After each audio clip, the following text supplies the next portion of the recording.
আসলে ওভারি হচ্ছে আমাদের মহিলাদের যে ডিম্বাশয়টা, সেটাই আসলে ইংরেজিতে আমরা ওভারি বলছি।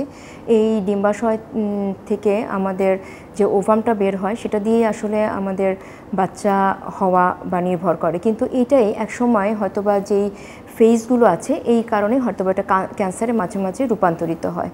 এই ওভারিয়ান ক্যান্সার 2-3 রকমের আছে। যেটা হচ্ছে যদি ইপিথেলিয়াল ক্যান্সার আমরা বলি, সেটাই হচ্ছে 90% রোগীদের আসলে ইপিথেলিয়াল ক্যান্সারটা হয়। আর মাঝে মাঝে আমরা জার্ম সেল টিউমারগুলো ওভারিয়া দেখতে পাই, এবং সাথে আরেকটা হচ্ছে ইয়ক স্যাক টিউমার।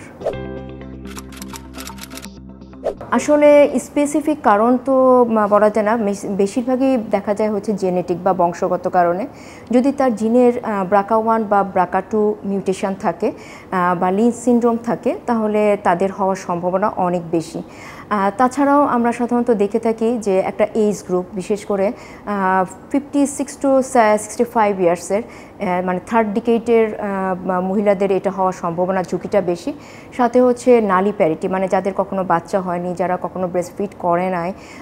তারপর হচ্ছে তাদের খাদ্যাভ্যাস, বিশেষ করে যাদের যদি একটু ওজন বেশি থাকে বা তাদের মানে স্বাস্থ্যগতভাবে যারা ইরেগুলার ভাবে চলেন,